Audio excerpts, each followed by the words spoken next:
Independence Day, horror, sci-fi, and disaster movie fans. Drew here from Horror, Sci-Fi, and Beyond, and we're here for a special 4th of July episode. And there's only one movie we have to review. Welcome to Earth. Motherfucking Independence Day. 94, Roland Emmerich, Jeff Goldblum, Will Smith, Judd Hurts, Philip Pullman, Henry Connick Jr., Vivica A. Fox, all-star cast, Randy Quaid. James Rebhorn. James Rebhorn. He's the Secretary of Defense. Oh, I love that guy. He's the dad from Blank Check, and he's in like the game, and yeah, he was in Real Steel too. He was like the I loved him. He was great. If you ever get a chance, go read his obituary. He wrote his own obituary. Oh wow. Oh, wonderful. And it is lovely to read. That's crazy, dude. He seemed like a really, really decent guy. Yeah. Wow. Robert Loggia, if anyone forgets, from the Sunny Delight commercial. Hey, Mae Whitman is in this movie. Hell yeah. She plays the daughter. I didn't even realize it was her until I was in the credits, and I was like, dude, freaking Data from Star Trek Next Generations. Yeah, Brent Spiner. We'll get to him. Oh yeah. Yeah. Although I have to say, I did not watch this movie. I thought we were talking about 1776, the musical. I watched Uncle Sam. I watched Uncle Sam, the horror movie. Oh no. Well, now I actually watched the 4th movie in the Independence Day series. I didn't know we were supposed to watch the first ones. No, have you seen Resurgence? No, I know the joke he's making, and it's really dumb. Yeah, it's fucking stupid. What is it? ID4. Yeah, at least it's not as bad as Fast and the Furious. Yeah, that's just name. That just gave every single. Okay, movie. We're already off the rails, and we don't have as much time tonight as we normally have. Yeah, because you're recording Extreme Horror after this. But anyways, with us Talking today about disaster is Eric White and Jack Narber. How's it going, guys? Howdy. You excited for some Independence Day? Sure. Yeah. Yeah. Fireworks. But before we get to that, just real quick, we got some housekeeping. Because the next episode we're doing is a review of the Texas Chainsaw Massacre for its 50th anniversary, which I'm really excited for. Oh my, yes. Well, I'm semi-excited for, actually, because you don't want to watch it again. No, the movie's fine. It's just up to the dinner scene, which is really fucked up. I don't want to watch that again. I don't watch it again. But I'm going to have to. I love Texas Chainsaw Massacre. Yeah, I gotta get my big boy pants on for that. Yeah, it's not even that bad. You were talking about doing an extreme horror movie the other day, and now you're complaining about a movie that's 50 years old. Yeah. Oh no, I told you guys that one of these days you have to have me react on camera to one of your extreme horror movies. Like a live reaction to like Human Centipede 2. Oh hell no, no Human Centipede 2. I'm not doing it. The first one I could, but not 2. No. Oh, the second one's really bad. Second one's rough. Second one's really bad, and yet somehow, like, compared to the first one, kind of a masterpiece. I don't know. Yeah, it's that whole series is wild. I never saw the third one. Yeah, you're not really missing anything. They kind of peaked it too. All right. But anyways, guys, let's get to ID4. And the plot summary for Independence Day is the aliens are coming, and their one goal is to invade and destroy Earth. Fighting superior technology, mankind's best weapon is its will to survive. Mr. President, our intelligence tells us the object has settled into a stationary orbit. Part of it is broken off into nearly 3 dozen other pieces, smaller than the whole, sir. Yet over 15 miles in width themselves. Where are they heading? They should be entering our atmosphere within the next 25 minutes. All right, so let's go around the room and give our quick thoughts about this movie and how we found out about it and our personal connection with it. And I'll start with you, Eric. So I saw this movie in theaters in 96. 96 was an incredible year for 11-year-old Eric because there was Twister and then Mission Impossible and then Independence Day. I saw 3 movies in the theater that year, and I was very happy about it. And Independence Day was like the culmination of everything that I loved at the time. It was like sci-fi, it was alien invasions, it was disasters. It had Will Smith, who was still very popular off of Fresh Prince of Bel-Air. And I loved it. I loved Independence Day when I was a kid. This was the first time I rewatched it in a while. And I laughed. I laughed a lot at it, but not at the intentional parts this time though. So I don't. You laughed, you cried, it moved you. I don't know if it moved me. What Bill Pullman's speech before the big battle didn't move you at all? I've heard that speech so many times at this point. Right, it is about the only thing rousing in the movie, but this movie is pretty okay for a movie that's almost 30 years old. Right. And that's all I'll say for now. Oh shit, it's gonna be 30 years old in like 2 years. 2 years, Yep. Yeah, you should have waited 2 years. You know, that's how your schedule normally works. Yeah. We can't do this movie until it's an anniversary year. But Every I'm year not is as an anniversary fond year, as but- this movie as some of the other ones. I'm only doing Texas Chainsaw for this 50th for you, Jackson, okay? So calm down. Pipe down, Junior. I'm the anyway. oldest person here, and the youngest one is calling me Junior. Okay. Oh, Okay. fighting words. So what is your quick thoughts about Independence Day? I don't remember if I saw this in theaters or not. And normally I'm really good about that sort of thing, but I don't know if I saw this in theaters or not. I mean, I remember it being in the atmosphere in 96 because it was the biggest movie in the world that year. Like, you know, it was a huge event. You know, I think it grossed nearly $900 million, which in the 90s is insane. Ridiculous number. Yeah. Yeah. So, and this is the movie that really made Will Smith a movie star. Like Bad Boys was a big hit, but this was like an astronomical hit. Shot him into the stratosphere. And this came out right after Fresh Prince ended. Like Fresh Prince ended the same year as this, you know, in the spring or whatever. And then this movie comes out in the summer, and suddenly Will Smith is the biggest movie star in the world. Oh yeah. So yeah, he was like Oh, I was just gonna say, I kind of feel like Eric does about this movie. I really like this movie. I think there's a lot to admire about it, and we'll get into that as we go. I don't think this is a great movie, but I enjoy it a lot. Yeah, for sure. Same. Yeah, definitely interesting take. And Will Smith was, he was the Tom Cruise of the 90s for sure. At least the late half of the 90s. I mean, from like 96 on, like he had a hit every year. It was like like Men in Black was after this, and then it was like Enemy of the State, which was more of an adult-driven one, but it still made like $100 million. Yeah, I think up until like I Am Legend, like he was like on top of the world. Pretty much. I'm surprised he didn't write a rap for this. That would be pretty cool. Oh God.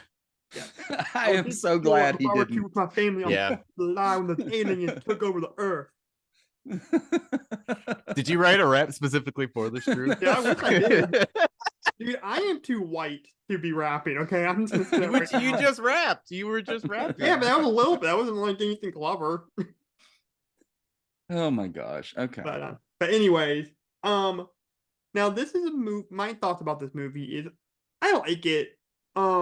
It is not on my regular rotation for the summertime, like Jaws or Pirates of the Caribbean or Spider-Man 2 or some other stuff. But I really like this movie. I can watch like maybe every 5 years, maybe a little bit more. But yeah, it's a really cool movie.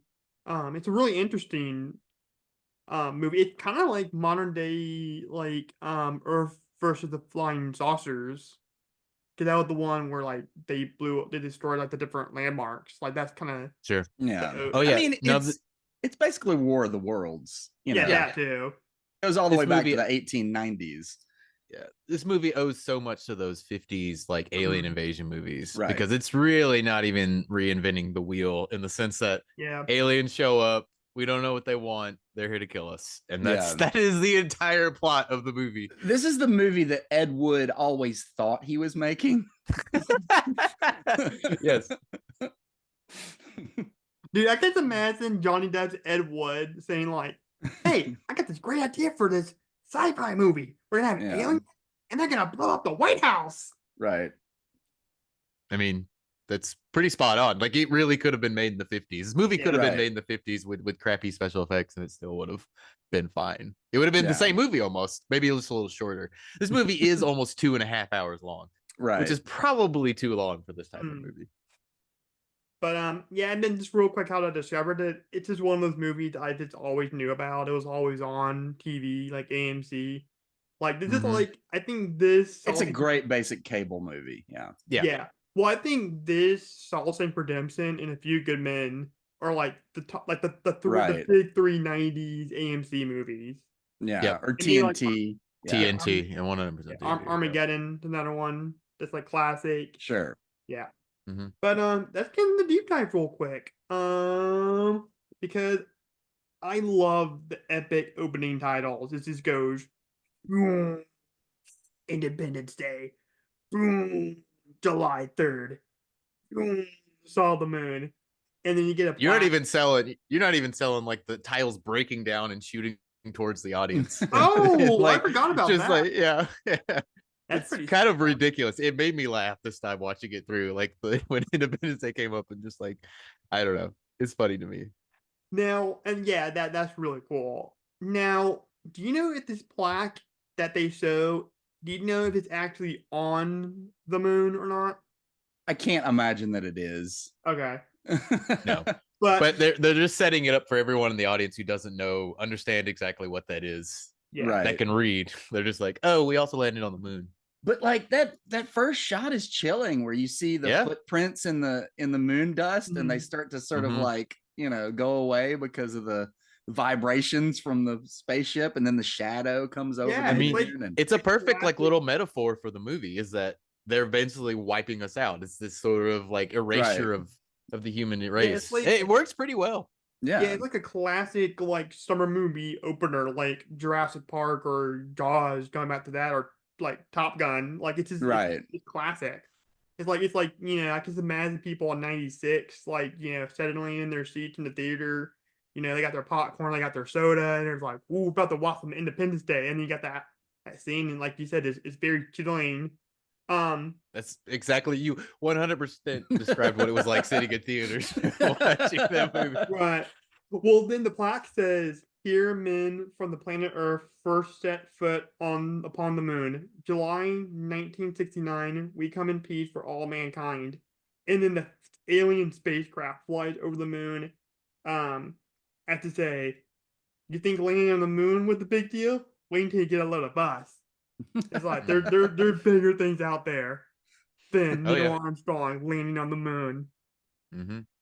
And yeah, I don't know. Just like I talked about this before, I love aliens. Aliens are so cool. Well, the idea of that. I mean, I don't want like if aliens are here to kill us, I don't want that. But like, it's fascinating to think that there could be something beyond us out there somewhere. I'm okay course. with the aliens wiping us out. I think we've run our course. This has been Jackson's Nihilism Corner. Dun, dun, dun.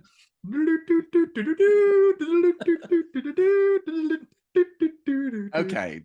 Okay. We get the point. Oh goodness. Uh, And then we just start. Well, the thing I like about this movie is like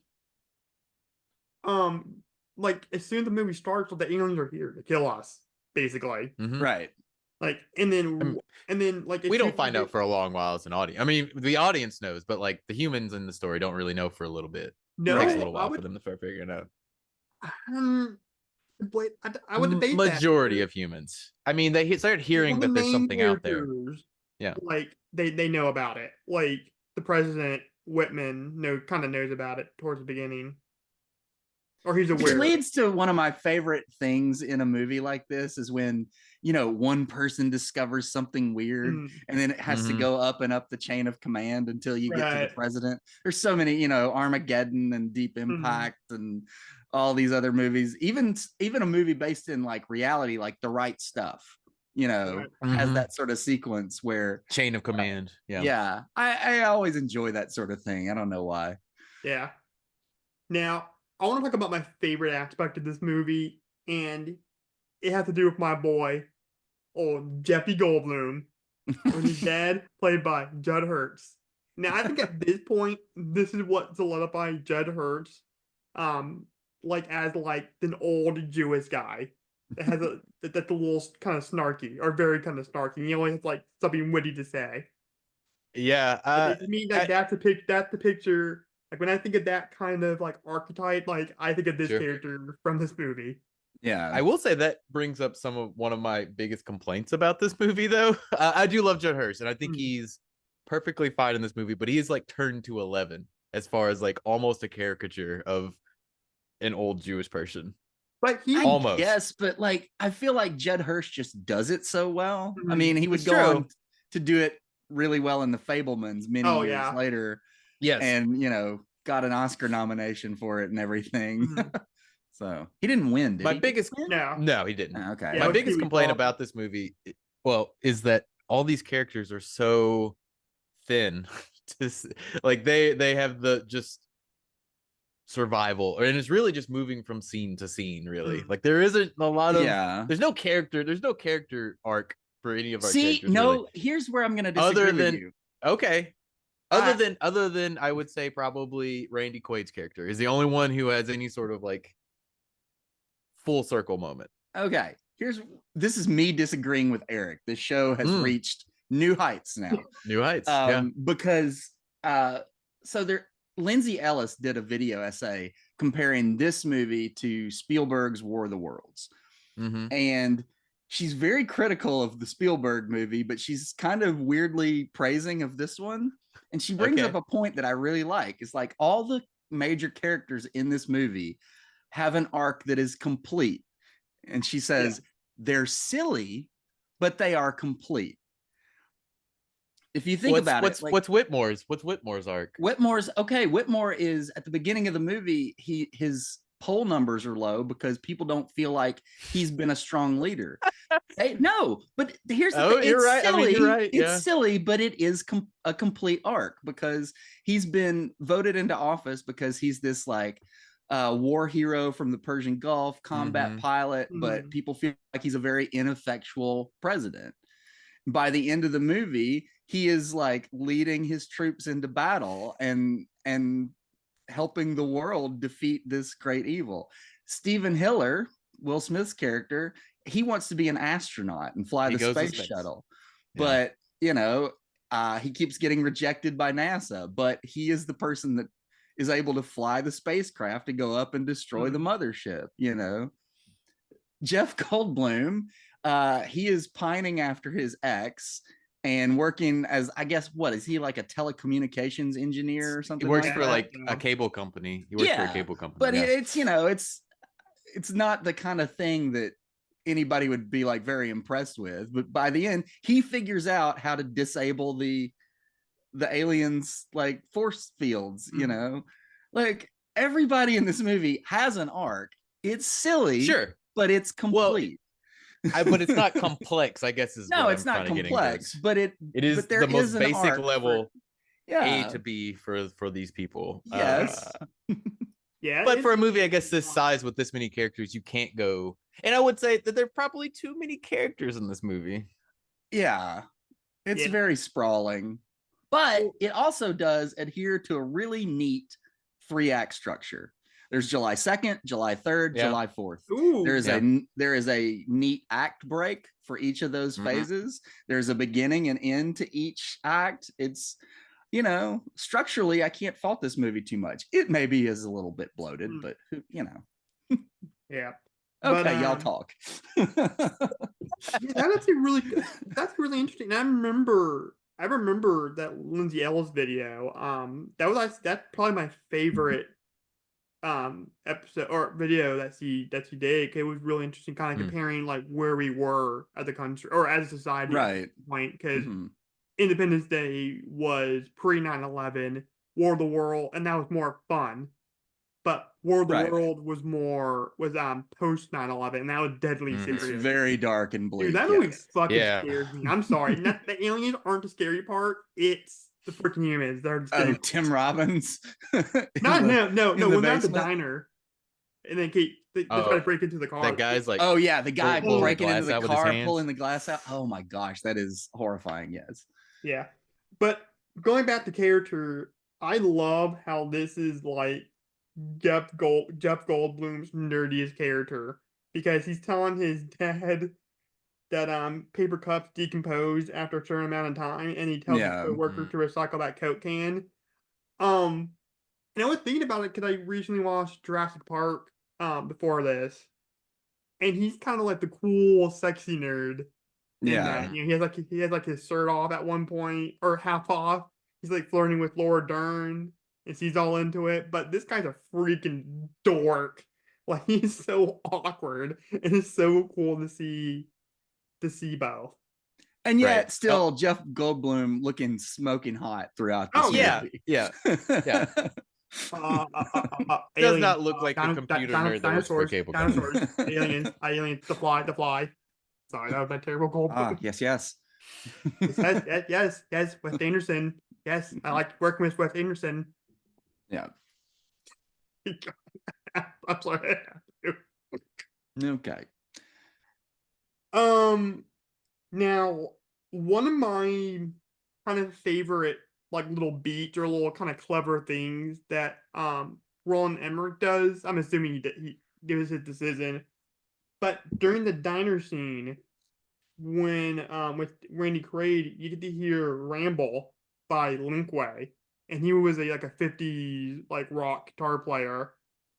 And you hear that during this scene, and I love that because it's like the diner out in the middle of the desert, very Americana, and it's a really cool kind of like callback, like you said, to like the old 1950s like sci-fi alien movies, like War of the Worlds, The Day the Earth Stood Still, Earth versus the Flying Saucers, Invasion of the Body Snatchers, The Thing from Another World, and The Blob. I love that kind of like, I love that kind of like that classic. I haven't seen a lot of those movies, but I love like the kind of appeal and like that kind of aesthetic of like 1950s like sci-fi and the whole Oh, sure, paranoia around it. Like I just love that.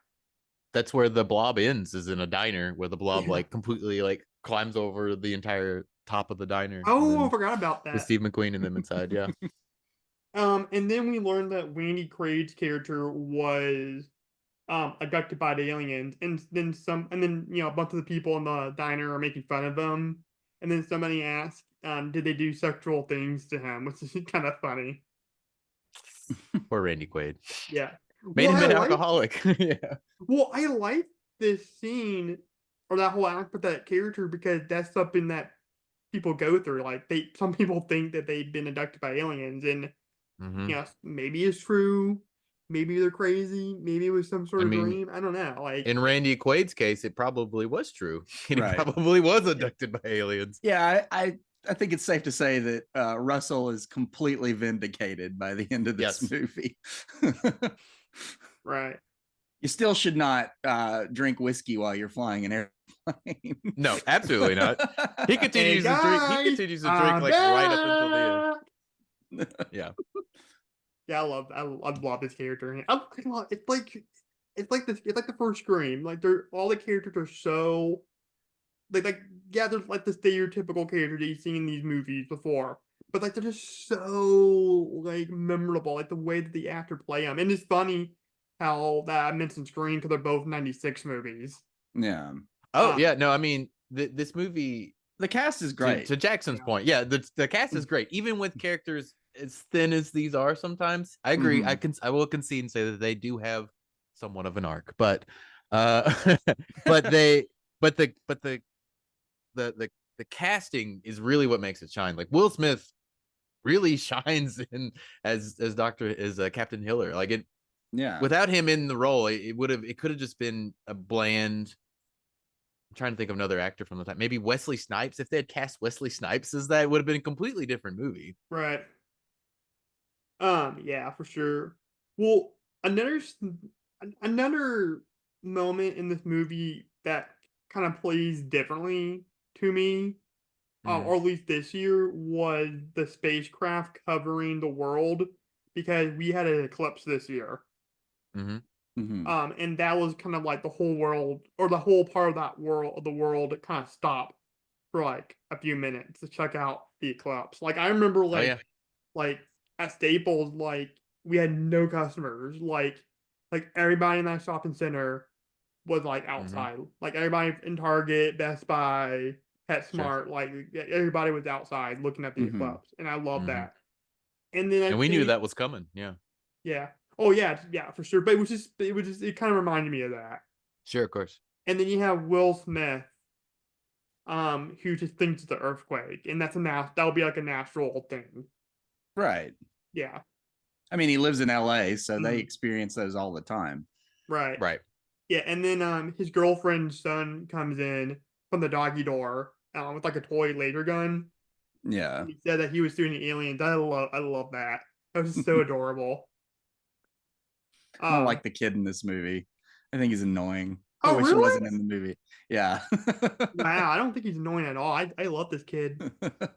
Well, they don't. I mean, they don't really give him enough to do, He especially doesn't have that after much, Mm. but yeah. after she saves him from the car. It's just like he's just there occasionally whenever they need him to be there to say, he like talks to the first lady, and then that's about it. He doesn't reappear until the very end, where he's like, "Promised you fireworks, right?" And that was it, Yeah, I'll tell you a which kid is from a Will fine. Smith movie that I thought was freaking annoying with the kid from I Am Legend.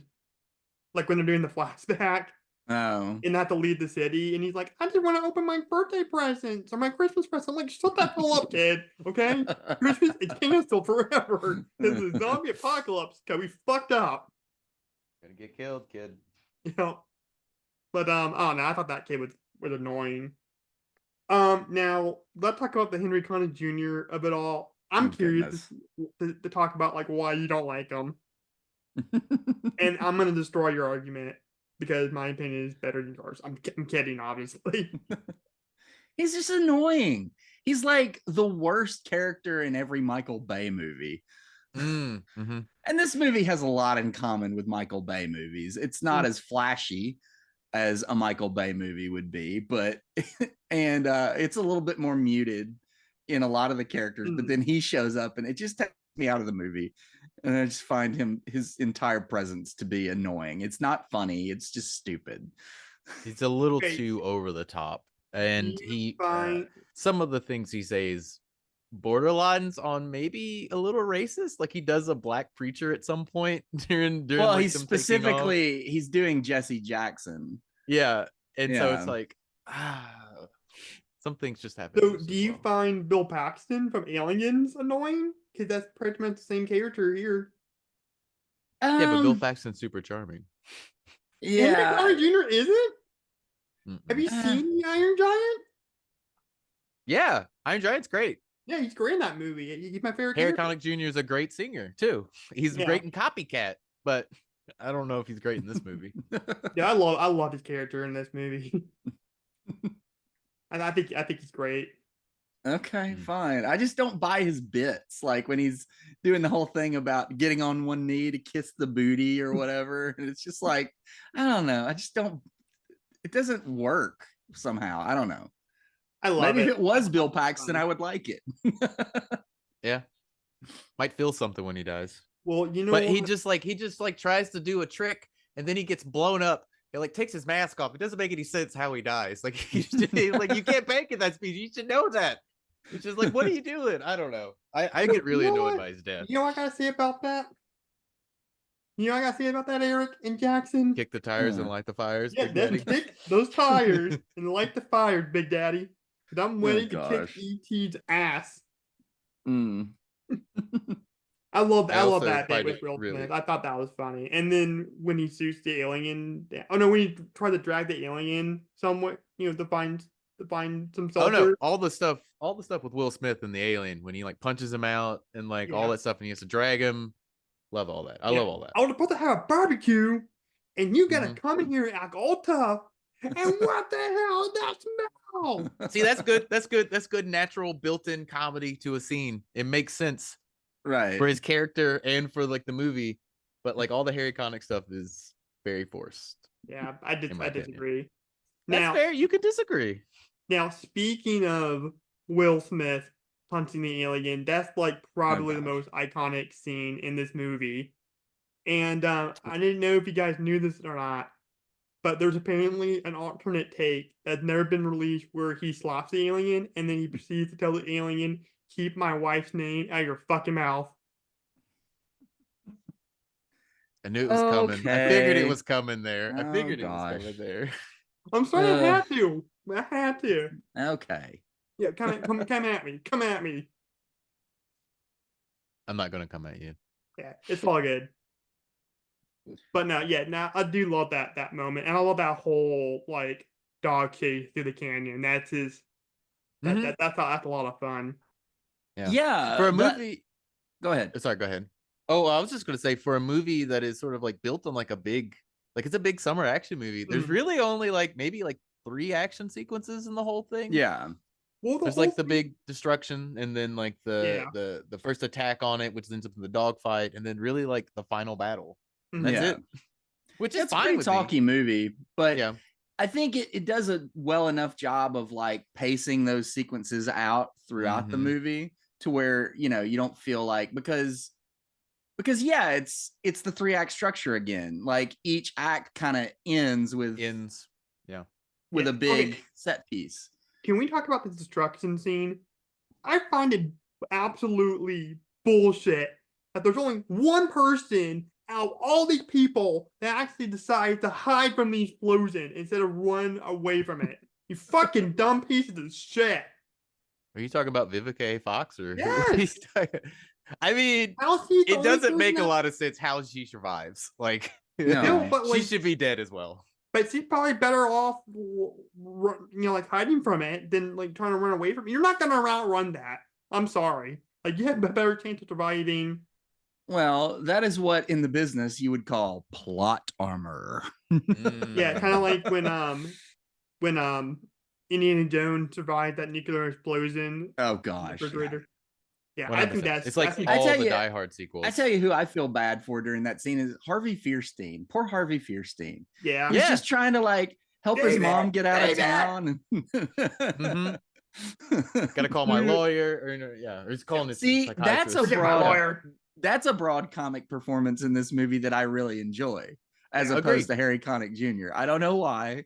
There's just something about the charisma there is different. Right. So, Yeah. And he's kind of sad and self-deprecating. Right. It works really well for him in that Yeah, character. I love yeah. Harvey Firestein. That guy is awesome. I loved him in Mrs. Doubtfire as like the gay brother. Mhm. right. And like of course Robin Williams had to make like all these comments every time he puts on like different makeup, and he's like the old Jewish lady at one point, and they sing Matchmaker. Mhm. Which Matchmaker, Harvey Matchmaker. Fierstein actually did play Tevye in Fiddler on Oh, nice. Broadway many years after that. But yeah, he That's did. cool because of that. Opposite Rosie O'Donnell. She played his wife. Oh, Golda. cool. I Yeah. gotta look that up. Huh. Okay. Yeah. Yeah, real quick, it's probably gonna get deleted. Alfred Molina actually played Tevye at one point. Oh yeah. Yeah, Hmm. and on the Spider-Man 2 DVD, there's actually an Easter egg that you can find. We actually sing "If I Was a Rich Man." Nice. Yeah, so that's pretty cool. And then I love how Jeff Goldblum is just so nerdy and so smart that he figures out that the aliens are using the satellites against us, Mhm. and he had to go to the White House with his father to tell the president. And that whole thing, that whole bit with them driving to DC is a lot funny. He's like, no, I'm gonna get there safely, but like drive fast, please. It's a funny bit, but I don't know. Every time I watch this movie, I'm just like, how are they able to even drive that distance in a car with all these people trying to flee cities? Right. Like when you mentioned the eclipse earlier, like trying to leave a city where it hit like over like one of the totality points, Mm. like trying to leave that city was like a 4-hour ordeal every time. So I can't imagine everyone fleeing outside of New York City if they're even going to be able to like get on the road. And I leave. ended up having to like hang out in that shopping center where I worked at. Like I hung out like Mhm. in like Best Buy for like a little bit. Kind of beat That is the biggest biggest stretch of belief in this whole movie for me. It's like them I mean, there's being a able lot. to drive to watch. Yeah. I think this movie works in the broad strokes pretty Mhm. well, but when you get into the specifics, it completely falls apart. Like, how does Right. Will Smith find Vivica A. Fox like at the bombed out military? But he flies straight to her. Straight to Like her. you Knows don't see the exactly where she is. helicopter like circling around with the spotlight, like looking for her. Nope. He just lands right where she is. Yeah. Now, going back to the White House thing real quick, and that did not make sense, by the way. I didn't think about that. Because I'm just so preoccupied about like freaking Vivica A. Fox being the only one that hides from the explosion. I'm sorry, I'm not gonna get over that. And Boomer the dog also survives just by the skin of his teeth. Okay, it's a movie. You can't nitpick every freaking thing, Jackson. What are we doing here for not nitpicking everything? Right, exactly. My favorite Judd Hirsch moment from this movie is when he's about to go to the Oval Office, and he's like, "If I knew we were gonna meet the president, I wouldn't have worn a tie. Look at me. I look like Samal." And I have to look at what that meant. And apparently, it's a Yiddish term for incompetent fool, like classic Yeah. Judd Hirsch, because he's Jewish, Mhm. right? Yeah. Well, yeah. Yes. Yeah. Yes. Yeah, that's like on point. Which would be very problematic if he wasn't. Yeah. I just want to make sure I didn't want any of my Jewish viewers to No, Judd Hirsch is. to call me very a Samal, Jewish. like an incompetent Yeah. fool. Yeah. Yeah, but I was about like 99.9% sure that man was Jewish. Mhm. Well, actually, 99.99% sure. Okay. To be technical about it. But anyway, I just love that line. I think that was just really The line I like from that scene is when they're talking to Jeff Goldblum's ex, and she's like, "Last time you saw him, you punched him in the head." And he's like, "You punched the president in the head?" It's like, well, he wasn't the president then. Yeah, that whole bit's real funny. He's like, "You punched the president?" Like I said, I just love that classic like archetype that Judd Hirsch does in this movie. Like that real No, yeah. nosy, very loudmouth kind of Jewish father, grandfather. Right. I And just it, love that. without those sort of like comedic bits, this movie would be such a slog if it didn't have those little punches every now and again. Right. Now, one of my favorite aspects of this movie is the fact that the government like kept one of the spacecrafts from like the 60s or the 50s. Mm-hmm. And they kept like some of the aliens in Area 51, and they start to experiment on them, throughout the decades. And then like Judd Hirsch, you think freaking Jeff Goldblum is nerdy in this movie? You had not seen Brent Spiner. Like this dude's a fucking nerd. Right. Like I can see Jeff Goldblum like banging a hottie like the president's is like a little assistant. I cannot see Brent Spiner's character getting laid at all. Well, they never let him go out of the bunker. Yeah, ever. That's the joke. Yeah. But in the sequel, he does have a husband, so Oh, okay. I guess he Did he did. really? No shit. Yeah. I will say, saw like, the Brent sequel in Spiner theaters in as this well. movie. Brent Spiner in this movie, like, when I found out that was the guy that played Data on Star Mhm. Trek, it blew my mind. I could Yeah. not imagine it being the same person. It's so completely different of a character. Yeah. I don't know. I love when a character actor shows their range like that and just disappears into a part. Like, yeah. And it's a fun little, like, it could have been an easy just throwaway generic scientist part. And it seems like he's having a lot of fun with it, which I appreciate. And he's so excited about everything that's going on, and he doesn't seem to care about the ramifications of all of it. He's just so excited to like discover aliens and their technology. I'm gonna cut this guy open. Yeah, he just can't read the room. Right. He's like, and the real neat stuff has happened in the last 24 hours. Right. You want to see him? Into that little thing with his eyebrows. Yeah. You see the Yeah, big I love tamale? Yeah, like I said, before he showed up in this movie this time around watching it, I did not think it could get more nerdier than Jeff Goldblum. But good God, this guy's a freaking I mean, but it begs to wonder, like, is he kind of weird because he's been locked in this bunker for a long time? Cause you can get a little cabin fever. Oh yeah, no, he definitely is. I He's think he that's one super nerd, second locked in this bunker for a long while, and it's just yeah. he's gone a little crazy. That would happen to Yoda when he went to Dagobah. He just got crazy. Because Yeah, Yoda in the started prequel, talking in weird rhymes. Yeah, well, Yoda was always like that, but like Yoda in the prequel was a little bit more serious. Like Yoda in the original trilogy was like a little kooky. But like, Are we gonna have a Star Wars conversation? No, I'm just saying. I'm comparing two. that's a slippery slope, Drew. Well, it'd been nice knowing you guys, because I'm probably gonna die. You see one thing about Star Wars. I feel like that is one of my jobs on this show is to curtail any sort of Star Wars conversation. Get it, nip it in the bud before it. If I could assassinate, it's your fault because you provoked it. And then you have this part where Goldblum figures out that they need to give the mothership a computer virus to take out the other ships. Mm-hmm. And the world military comes together to fight. And that is when this movie goes from a sci-fi movie to a fantasy, because there's no way that's gonna happen ever. True. Yeah, it's also just kind of crazy, like the scheme. Like if you think about like on the surface, like Jeff Goldblum uploading a computer virus to the mothership is like, okay, yeah, that makes sense. But if you think about it, it's like, how does that even work? Like, how does his computer even connect to their like? Are they using Windows 95 on whatever planet they're from? Yeah. So many things you're just like, that doesn't make any sense at all. Yeah. I feel like that's what I want to. I think you just gotta look fast. Right. No, this is like third act, like blowing the shark up in Jaws sort of thing. It's like the audience is either on board or not on board at this point, and just go with it. Well, I'm definitely on board. Okay. You made a Jaws reference, okay? And you walked right into that one. Did I? Yeah. Did I? Yeah. Okay. You walked the plank right on that one. I'm sorry. I'll stop. I don't know. Where are we going? What's the okay? We're at the final climactic battle. Yeah. We skipped a whole lot in this 2.5 hour Yeah, there's movie, a lot of stuff to talk about. We can circle back. I'm curious. What are y'all's thoughts on Roland Emmerich as a filmmaker? This is the only movie I've seen of his. The only other one I've seen was Patriot or The Patriot.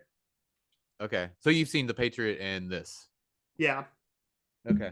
I'm at the time, if you had asked 11-year-old Eric, Roland Emmerich is the greatest filmmaker ever. Yeah. But now I'm just like, oh, or even like 3 years later, I'd have been like, oh gosh. Well, because he made this movie fun. and then just kept making this movie over and over again. 100%. Well, and he made this movie before called like Stargate, basically. It's basically almost the same thing, except it's about like. See, I've never seen that one, but is it a big disaster movie? I don't feel like it is. It does lean. It leans a little heavier into the sci-fi, but it is about aliens on a Egyptian sort of planet, basically. And so, but it involves military again. He sort of hits the Michael Bay playbook a lot. Yeah. Well, one of my favorite quotes about filmmaking, it's awful, but I love it. It was by Terry Gilliam. It's in the bonus features for his movie Tideland on that DVD, which I don't even think you can get anymore. No. But in the bonus features in the making of, he's talking to the little girl who's the star of that movie. And I don't even know why he's talking to her about this, but he's like, do you know what a hack is? A hack is a director that copies other directors' shots, like how Roland Emmerich copies Steven Spielberg's shots. Wow, Terry Gilliam just throwing some serious shade to this shots little across girl. the bow. Yeah. Maybe she said she was a huge Independence Day fan. I don't know. I don't know. Like, I don't remember the context, but it was just funny that he's like just dissing Roland Emmerich while talking to this little girl who's acting in his movie. I don't know. Right. It's a weird movie, by the way. Tideland. Yeah. Tideland is very dark. Yeah, my thoughts on Emmerich, even though I haven't seen a lot of his movies, he's a nice guy. I don't know. I'm sure he is. Yeah. I mean, sure. Nice German gentleman. He loves to destroy things in his movies. Yeah. Sure. Well, it's weird. He has such a weird filmography because he'll like he did a lot of movies like this, but then he also did like he did a Stonewall documentary, or like not documentary, but narrative movie that Which apparently I was heard really was not bad. very good. Yeah. Not very good. And he did a movie about Shakespeare that was like anonymous, which That I've one never I seen. love. Yeah. So he's I just got have all to, over the I'm going map. to take a second to recommend Anonymous because it is Okay. a period thriller with lots of like intrigue and murder and incest. And it's also about how Shakespeare didn't actually write all those plays. Interesting. It's really a bizarre movie with a great performance by Reese Ifans at the center of it. So, Yeah. Sweet. but very different from this movie, obviously. Yeah. So now we got to talk about the iconic president's speech. Because Mm. even though it's a little hokey, even though it's a little bit, it's very unbelievable that just the world military just all of a sudden will just come together. Because Right. we all seen War of the Worlds, the Spielberg version. We all seen zombie movies. People will not in crisis. People are not going to get along. Not like I mean, there'll be some people that get along, but the vast majority of people are not going to get along because they're going to be every man for himself. Mm-hmm. I mean, I will say that this But no, is because well, hang on. Let me counter let me counteract for a second. So they have a common enemy. So that's the only way that This people is would get true. along is if we all have a Yeah, common but enemy, which zombies- is aliens blowing up our cities. yeah, but zombies are the common enemy in zombie movies. But yet we can't Those get are along different. in Those those are movies. different movies. Are we talking about like humanity in general? Or are we talking about humanity? No, in I'm movies? saying in real life, Eric. If the zombie apocalypse happened, if the robot apocalypse happened, if the alien apocalypse happened, we're not collectively going to get along. But despite all that, I don't know. despite all that, Probably not. But this speech does give me goosebumps. Like it is so powerful. I mean, like yeah, it. it's very stirring. Yeah. It, and I it would builds in all the right ways. It builds. Right. It builds towards a full-on yell by Bill Pullman, and everybody's ready to just. Everyone's so ready for someone to make a rallying cry. I think really too, because like we've been beat many times at this point. Like now it feels like we as people can like rise up and defeat our alien overlords. Right. Well, and you get a little bit of like a character insight to Winnie Quaid's character because he kind of talked about like I was a fighter pilot in Vietnam and or they talked about these aliens and I'm ready to serve my country, sir. So I like that aspect to it. And then this whole last bit's so much fun. You got Winnie Quaid just blowing up aliens. He's like paying back to bits. And then he No, I mean the alien the mothership, which is a lot of fun. it works really well that it's like two things happening at once too. So we're inside like the alien, the mothership, and then we're also like on the ground in sort of like a dogfight. Yeah, you know what that remind me of? Can I also watch Top Gun Maverick again? Cause I got 2 minutes in that movie as much as I can. But that part when they're trying to get back to the aircraft carrier but they're in the Russian jet. And then, like, they're trying to disguise as Russian. That kind of reminded me of this scene in Independence Day when they're trying to disguise as the enemy a little bit. Sure. Yeah. No, I mean, the end of Top Gun Maverick. Top Gun Maverick cobbles together a lot of different movies. Yeah, it tries to pass it off as original. The whole end of that movie is just the Death Star run from New Hope. Yeah, essentially. But well, so is this too. I mean, yeah. A little bit. I will say, I find, okay, just the past couple topics that we've touched on, I'm going to tie together. So Bill Pullman's speech is very stirring. I love the way he delivers it. Bill Pullman has this great everyman quality to him.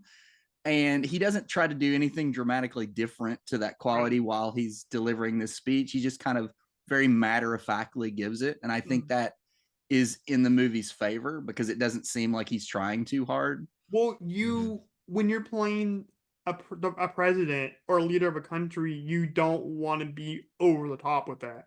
Right. Unless it's a comedy, unless you're in like Dr. Strangelove or something. Yeah. Right. Then it's you fine. Be stoic with your speech. Yeah. But I will say the part that really gets to me about this movie is Randy Quaid's finale in the movie. because we've just watched this guy be a fuck up the whole movie. Right. He can't do anything right. Even his kids are ashamed of him. Mhm. Everybody makes fun of him. And I love that he gets the true big hero moment at the end of the Oh, movie. yes. I mean, Will Smith and Jeff Goldblum, they destroy the mothership, but he gets the real hero moment. And it's got some corny lines in there, but he does it really well. And it just makes me sad for the days where Randy Quaid was a dependable, really good actor and not a weird hermit. Not a with crazy lots person. Of conspiracy theories. Conspiracy theories. Yeah. Yeah. So I don't know. I really love Randy Quaid. He walks away with the movie to me. Same. Yeah. So I definitely agree with you with the whole like Bill Pullman thing, the way he kind of portrays, this president. Because like I said, he had to be kind of stoic. I don't think he did this movie for a lot of money. He did it for a shit ton of money. Because that's a reference to Spaceballs.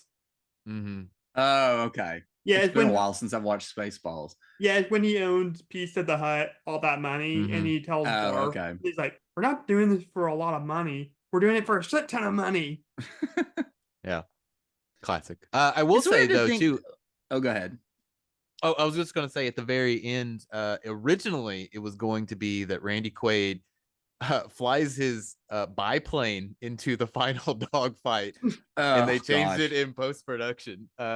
Which there's still deleted scenes. I think there are deleted scenes out there on like some of the DVDs where you can see like goodness. It flying around in the background. Yeah, and that's why they're dragging it through the desert at the end. It's supposed to set up that he flies his biplane into it. Yeah, which is crazy. That would have been a bridge too far. Yeah.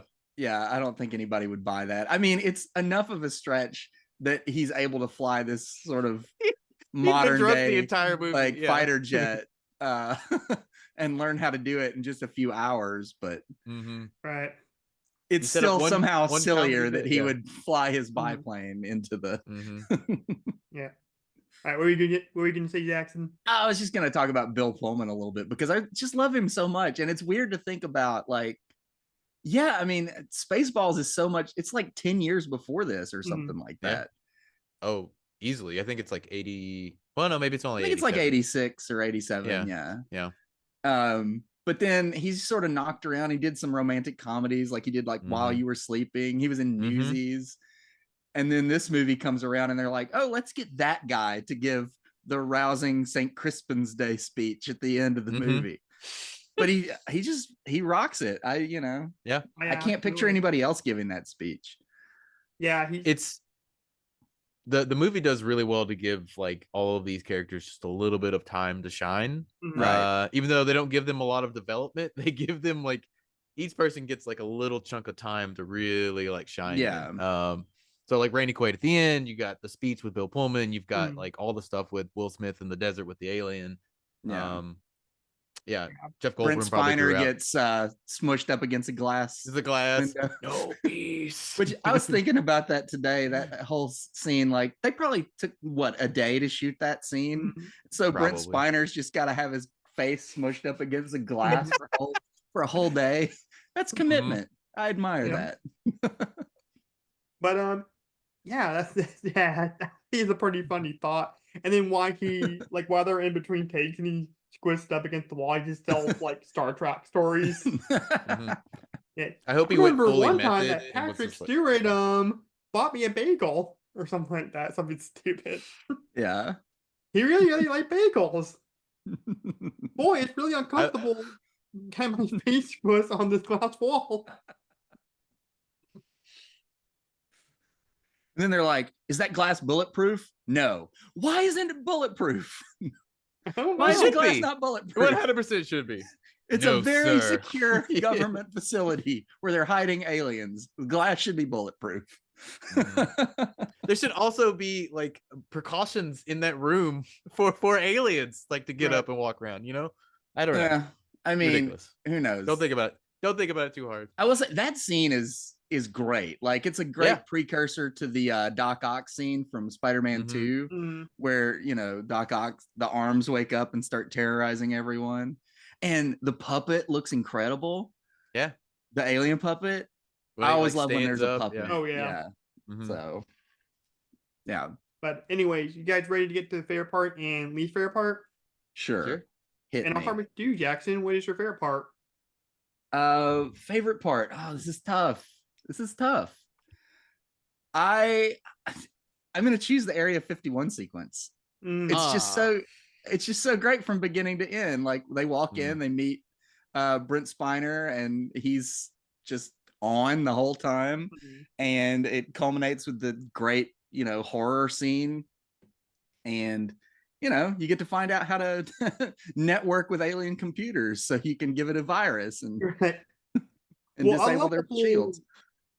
I think I just love the whole reason how Jeff Goldblum finds out about that virus when he's sitting on the floor, and again that And he's classic just like blasted drunk. Yeah. yeah that Mhm. classic like Jodie Hurst like always like like butting into people other people's business Yeah. like get off the floor, you're gonna get a cold kind of thing. I love that. Which Jeff Goldblum, I gotta say, he's very drunk in that scene. He sobers up very quickly. Yes, Immediately.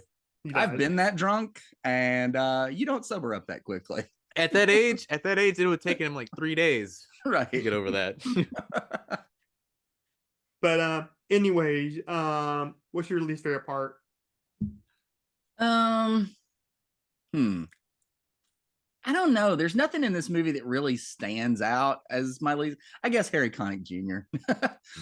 That's the one thing in this movie. I'm just like, if I could take that character and either recast it with a better actor or just take the character out completely, I would. All right. We'll let you, Eric. What's your favorite part and your least favorite part of this movie? Well, I was going to say both those things, Jackson. So I guess I'll have to make up something real quick. My favorite thing, I think, my favorite bit is probably Will Smith dragging that alien through the desert. I just love all that stuff. It feels very off the cuff. I feel like he made up some of that stuff probably on the fly. Yeah. Most likely. Which is nice. So I love all that stuff. And early Will Smith is always good. Least favorite part. Besides Harry Connick Jr., it's just that, and agree that everyone has their little arc, but they are completely thin. Like it is the most bare bones. That is probably my biggest qualm. It's that there's probably too many characters. Like Vivica A. Fox doesn't really have anything to do other than just survive and get married and really save the vice, the first lady. But I would just have made it a little bit smaller and lost one or two characters and gave them. She doesn't even save the first lady. First lady still dies. Oh, that's true. Oh yeah, no, she dies. 100%. Yeah, that was pretty sad. It's mommy his asleep. daughter's there too. Yeah. Yeah. So yeah. I'm gonna go. My favorite part would have to be the alien chasing Will Smith and the King. That's just so much fun. And he just like he's like smack talking the alien. He's like, "Oh, what you got? You think you're so tough?" I just love that. I love, even though that slap was kind of controversial. I still love Will Smith. I just love his charisma in a lot of movies. I mean, like as this. a screen presence, I have no gripe against him. Yeah. And yeah, honestly, I don't think he doesn't seem like he's a bad guy. He just he definitely did a bad thing in a very public forum. Yeah, he didn't make the smart decision, but we're not gonna pass on that. I just had to make that one joke. Okay, it was just so golden. Right. Okay. In my least favorite part, though, I absolutely love Randy Quaid in this movie. I kind of wish his story was a bit more connected to everybody else's story, because it feels like a entirely different movie. Because Jeff Goldblum, his ex-wife is the president's assistant, and then the president's wife is connected to Baby Gay Fox because they kind of have some scenes together. Like they end up surviving, and then I mean, Randy Quaid ends up with Will Smith. That was his connection into the story. Yeah, but for he takes him to Area 51. Yeah. Yeah, but through a lot of the movie, like it feels like he's kind of off in the distance. Like he's not. Oh yeah, no, I agree. There's a lot of characters going on and doing things. Yeah. But anyway, that's the only other thing I didn't really like about this movie. Okay, Jackson, what is your filmmaking rating for this movie? So like I've said before, I don't think this is a great movie, but I think the filmmaking is pretty top notch for like a big, studio summer blockbuster. I think it's structured well. I think it's cast really well. There's stupid stuff in it, but that's okay. It doesn't really take me out of the movie that much. So I'll give it a 3.5. All right. And what is your theme rating? Oh, this movie's not about anything. We gotta give it a score. You gotta give it a theme score, Jackson. That's how this works. Yeah, but this movie's like a 1.5 on theme. Okay. I mean, I'm giving again. it a little bump for the Randy Quaid subplot because I think that's kind of the most substance that the movie has to offer. This movie does not have really substance to speak of. All right, so your overall score is a 5 out of 10. Okay. It doesn't mean I don't enjoy the movie. It's just of course not. That's the ramifications of this rating system. Right, Well, it's also just like it's Yeah. This movie is, like you said earlier, it's just like a perfect cable movie. Is that you can turn it on, watch it for a Right. little while, turn it off, and not miss anything really. Mm. Filmmaking wise, I think it's for the most part holds up pretty well. Some of the effects are a little crunchy in spots. Like there's some stuff. Some of them like, are really good it doesn't too, look though. great. But Mm. some of it looks really good. Like the model work and the puppet Yeah, work. the White Oh, House yeah. blowing up. Yeah, it's an iconic shot. Yeah, then that's back All when that stuff looks really great. when they used to do a lot of things practically too. Right. Oh yeah, no, those are all models that they built. Yeah, and then they enhanced it with CG Yeah. and stuff, but it's Right. mostly practical. Yeah. Yeah. So what is this your was rating like that for turning filmmaking? cusp. I would say, in agreeing with Jackson, is that that it's well cast. Structurally it's great. The editing's perfectly fine. I would say it's probably a 4 as far as like cool. just the way it's put together. It's a 4. And what about theme? Oh, it's a 1. Like A this 1. movie has nothing going on for it So other another than Randy 5. Quaid. Yeah. What the fuck this whole overall score up, dude? Why? Because you're just gonna give it like 5s on both of them because you always give 5s out? No, I don't. Well, you can shut the hell up for a second, Jackson, and actually let me give the damn score. God. But no, I'm What do you not got? obviously giving you a hard time. I'm gonna go filmmaking 3.5. It's just like what you said. All the effects and how they they kind of tie all these characters story together for the most part. I only gave it maybe like half a point off just because I wish Winnie Cray's story would have been tied a little bit more closely to this. Like me, I don't know. But I mean, it is in a way because maybe it is implied that like these are the same aliens that adopted them. So Yeah. yeah, but still, I'm gonna give it a 3.5. For theme, I'm gonna be really gracious with it because I mean, I do love. I mean, I'm a sucker for like interracial, like kind of movies and species, and how like we can all come together, for a common goal, even though it's so unrealistic. So I'm gonna give it a 3.5 for that reason. Oh my god. And we can just put our differences Wow. aside. So that's gonna give us a 7. So the official horror, sci-fi, and beyond rating for Independence Day is 5.5 out of 10. That's pretty apt. That's exactly Yeah. where I would probably put it. Yeah. Yeah, I still like my 7, but whatever. Beggars can't be choosers. Okay. I So, agree with you on the filmmaking for the most part. Oh yeah, Yeah. for sure. But so before we close out this episode, I just want to say, I know these days it can be really hard to be patriotic and to be excited about 4th of July and being proud of our country. But I just want to say, from my family to yours, to the horror, sci-fi, and beyond community, me and Jackson and Eric, we all just want to wish you a happy 4th of July, and I hope you have a really good time with your family. Eat some hot dogs. Watch some fireworks. Go to the beach, swim in the pool. Maybe watch some Jaws because I'll probably be doing that. But did you guys Turn Independence Day on and walk out of the room, and then come back later when stuff starts blowing up. Yeah. Did you guys want to say anything in regard to wishing people happy 4th of July?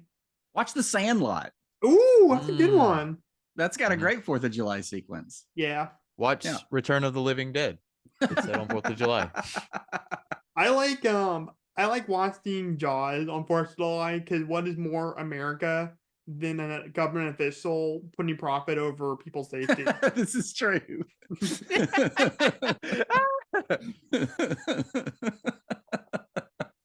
But anyways, guys, if you like this episode and you want to see more spooky and weird content, make sure you slash that subscribe button.